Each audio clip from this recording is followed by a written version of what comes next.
Broadcasting from the business capital of the world, this is the Podcast Business News Network.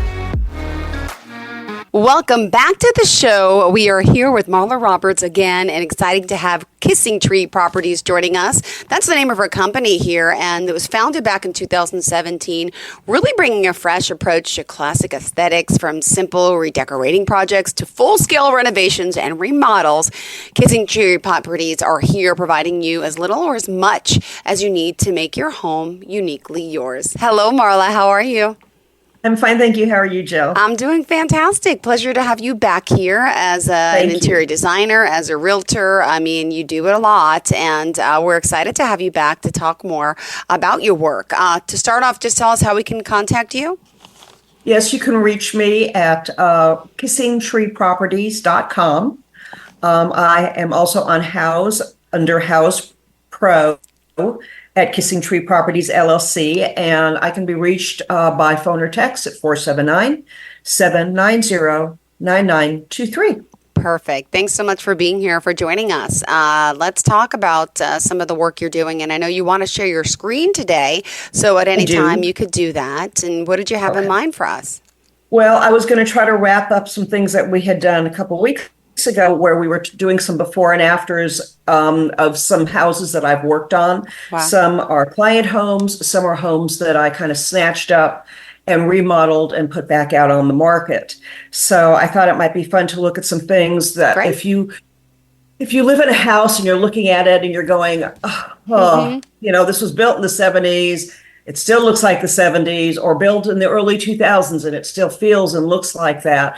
There are so many little things and big things that you can do to bring it up without having to just like throw the baby out with the bathwater. There are things you can do to take your home. If you love your neighborhood, you love your neighbors, you love where you live, you have a beautiful yard, mature trees, all the things that everybody loves to have, but the house has been sitting there a little too long. Maybe some of the things that I'm going to show you today might help you think about what you can do in your home to make it uniquely yours again, and bring it in. Or, a lot of times I work with clients who have inherited a home. Okay. And the parents lived in it, and they lived in it a very, very long time, and they never did anything with the house. And it's home to them, and they would like to keep it home to them. But not the way it looks. But they still want to be respectful of the fact that it was the house they grew up in. So there's things that you can do to still live in the house, live in the neighborhood, feel that comfort of, maybe mom and dad, or, just where I grew up sort of thing, but make it a little bit more contemporary in terms of how we live now, the modern conveniences that just weren't around before. And you'll get to see a picture of that, the first picture that I'm actually going to pull up. So let me see if I can do this time. Perfect. I'm going to share my screen. Let's do it. And I'm going to go to, where did it go? Okay. Hold on. Okay, this is not going to work. You've given me permission to share my screen, It will work. Correct? Yes, there's no permission needed. It should just share. Okay. So where did it go? You should be able to see absolutely everything on my screen. I've already gone through this with somebody, so I know that it should be here. Yep. Okay, give me just a sec. No problem. Can you see this? Nope, I just see you still and I. I know this unfortunately happened last week. It did, and I don't know why, because I did a run through. Yeah, just on the bottom where it says share, right? You should click share. Yeah, I'm past that. Okay, and did you pick the screen you want to share? I did. Okay, and then hit the word. It's not showing up on my screen. So, like, for example, I'm sharing my screen now. You can see right, so you should be seeing everything I'm seeing. I don't. And that's what I don't understand is why you're not. Go back to you just to show you. That's what I do. And there's my Zoom. I want to stop screen share. I'm done sharing my screen. But yeah, it should pop right up. I do these all the time. It's just hard. Yeah. I'm so sorry. Okay. Share screen. Okay, here I am. Okay. We're going to run through this again. I'm so sorry. It's okay. Let's see. Sometimes it says click on the screen. In my downloads. Okay. Give me just a moment. I might find it this way. It's actually in Canva. And I'm trying that's to what open happened Canva. last time, right? And then I couldn't. Yes. Send me the and link. I was able to do this with my daughter, actually. She and I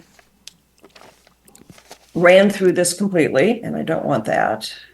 Go away. And I want to be able to share. I can't believe you can't see this screen because I can see you just fine. When you hit the word share on the bottom, yeah, it tells you that you got to click on the entire screen or application window, and then you hit the word share. Do you know, like, I don't know if you go back to share, you might be clicking on the wrong window. Okay, share screen. It says share. There it is. Okay, I got it. Right, now. right. And you might have to click on the one. Okay, go ahead. There it is. Yeah. There we go. Bam. Yay! Okay, this is so cool. I see it. Let's get started. You can see it. So this house was built in 1978. And as you can see, it's got Formica countertops. It's got an old, range. It's got a horrible range hood. Off in the back, you can see a laundry room. And the people who lived in this house, and I bought this house just a couple of years ago. So the people who lived in this house did nothing other than rearrange some plumbing that created quite a problem. So we actually had to redo all the plumbing and the electrical in the house in addition to making it look fabulous. Yeah. So this is the kitchen, and this is the whole kitchen right here. This is it. Yeah. And this is about an 1,800 square foot house. But remember, we talked last time about how in the 70s and the 80s, kitchens were very much an afterthought. People didn't hang out in your kitchen. You didn't want them in your kitchen. That's where the dirty dishes were. And it was just a hot mess. So people didn't do that. So the kitchen was shoved back in a corner off the den. So we decided to, please move. Okay. We decided to do a little something with that kitchen. And this is what we did. Oh my goodness. Okay. So this is the same kitchen. This is the same footprint. But what we did here is we... Beautiful. I'm sorry. I just... Custom cabinetry, custom lighting, all new flooring. We did use butcher block in this house because it was appropriate. The tiles in the back were enormous. So this is not like one solid piece of quartz or quartzite. These are actually, I think they were 18 by 24s that we used as a backsplash. So it gives that look. So this was something that would be more cost effective for you to do. Just get really big tiles and use them on your backsplash and that way you're not spending quartz or quartzite or granite prices to do a backsplash and still give it that solid surface type of look. So let's see if I can find the next one. Sure. So this was when you walked in the front door, same house. When you walked in the front door, off to the left over here, you can see what I call like the prison guard rails here. They were very big. They separated your foyer from the living room. And I happen to know the people who owned this house. I met the owners. And they never used this room. They had it set up as a dining room. And there was a way that you could get to the kitchen from here. And it was just wasted space. They never, ever used it. This was their den. Okay. And this was mom and dad's den. And that was the fireplace. And they had the fish on the walls. And I mean, you stop and think and laugh like, oh my God, is this really how people continue to do their homes? But they just never changed it. Yeah. They've lived in the house since the 70s. This was home. It never changed. The paneling on the walls, which was buckling in some of the rooms. So this is now the new space. Yeah. So here we have the kitchen. You can see back in the corner. The door, the room with the two with the sliders over here on the left. That was where that dining room table was. And this is a flex room. Okay. Use it for an office or exercise room or playroom for the kids. And company comes and you close those doors and the toys disappear. All new flooring. That is the fireplace. That is the same fireplace that had the fish over it. So we totally tiled the fireplace. And then back here, this space back here, I don't know if you can see where I'm pointing, the opening, that was actually a sliding glass door that opened up to a deck that was falling apart. Wow. So what we did is we tore the deck off and we added extra square footage. And inside that space, which I don't have pictures of, was just a big sunroom with windows all across the back.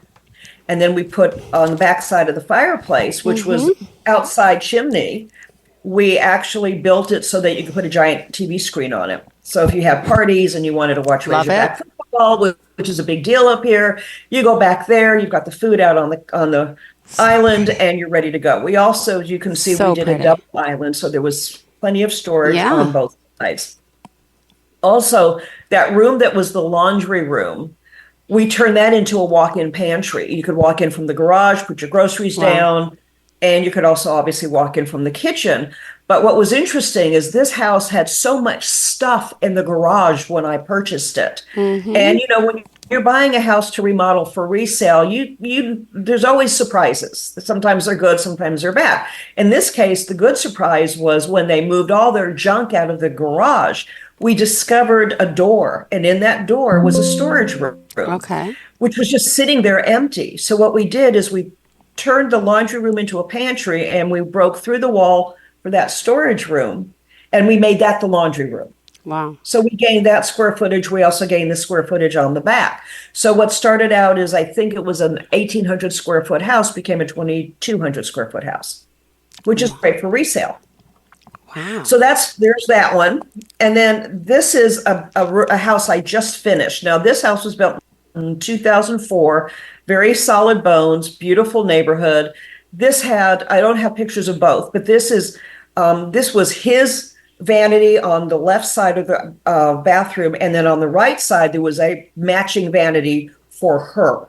And then in the middle was the tub, and you can kind of see the shower shoved off in the corner over there in the picture on the right. Wow.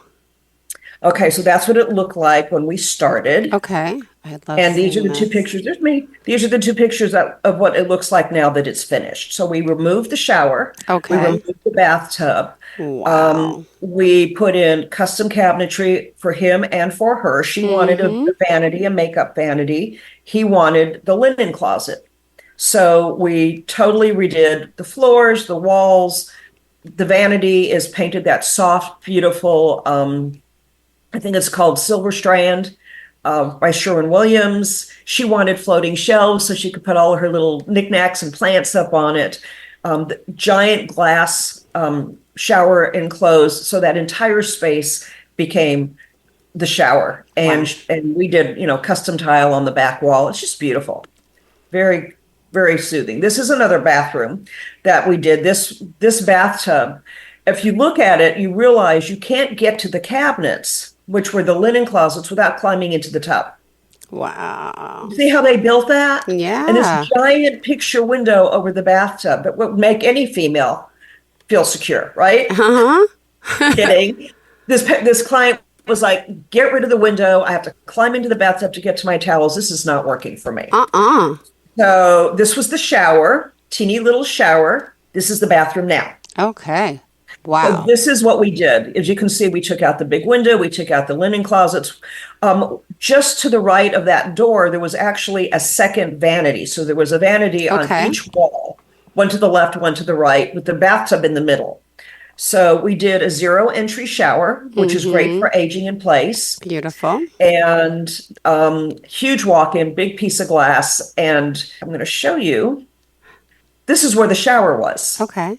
So what we did here is we built a little cubby, and she's got a soaking tub in there. And you can actually get in the tub, and it's got a little seat inside, so you can fill it up and just sit and chill. And here's another angle of that same bathroom. We did tile on the back walls. It's so beautiful. Thank you. And I wish you could really see the colors, because everything is very deep and very warm. And that back wall is multiple colors of tile. I don't know if it shows up as well on yours.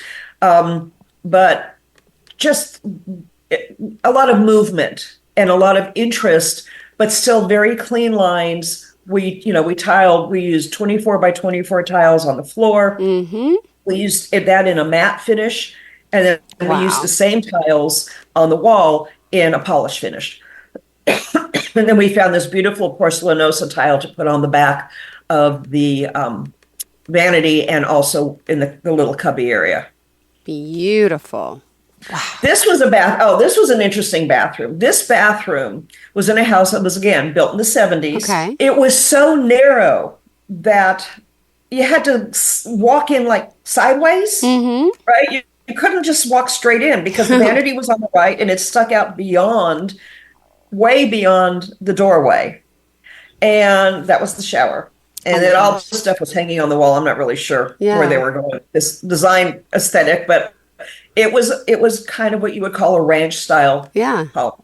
And I'm hoping this will pop cleaner. But this is an after.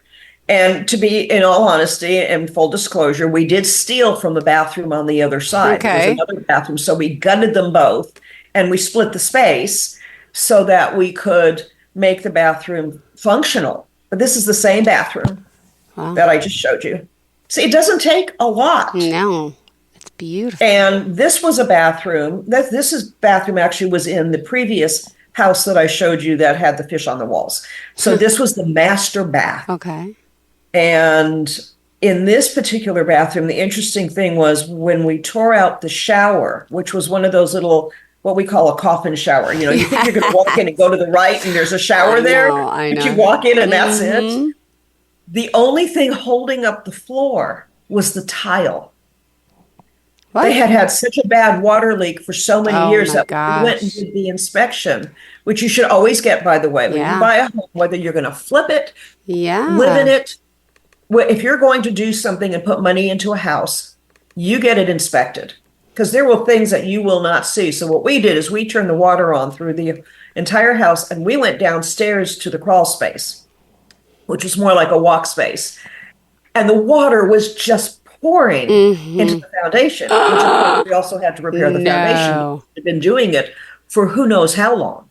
They didn't even know. And this was an older couple. Yeah. If that tile had given way, they would have fallen right through to the basement, into the crawl space. So we took this bathroom and turned it into this. Wow. So this was this was from Tile Bar.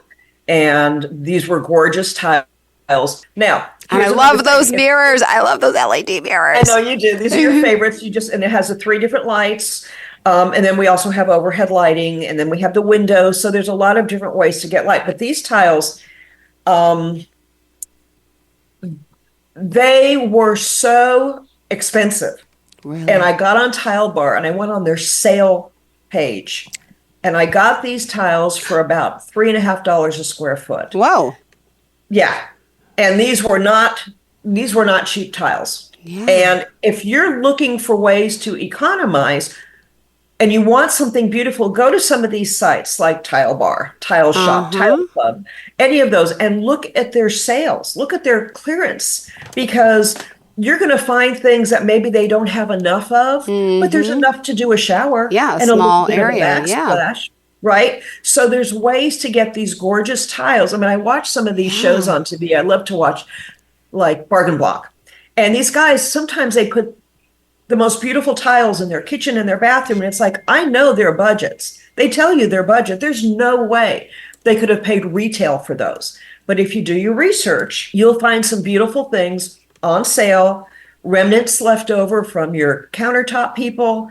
Even if you go to Lowe's and Home Depot, they'll have a section of, on sale stuff. And I have gotten some beautiful tile just to like finish a hearth on a fireplace. That would normally be maybe $6 or $8 a square foot or $12 a square foot for $1.50 a square foot because they only have 2 boxes left. And what are they going to do with that? Well, I can do something with that because that's all I needed.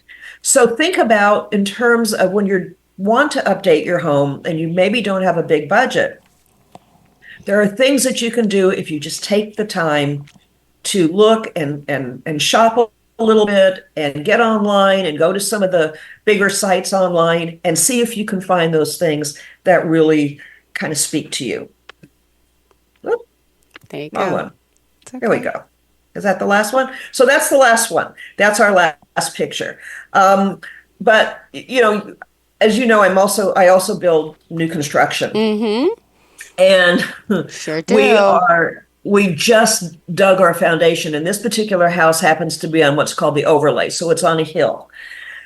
And about 30 dump trucks of dirt were removed from the lot. I mean, you buy this land and then you take all the dirt away so that you can dig 6 feet down to put in a foundation, which is what my guys were doing yesterday. Well, while they're doing that, I spend 2 hours online looking for the perfect front door because I have a budget, and the front doors that I want are way outside of that budget.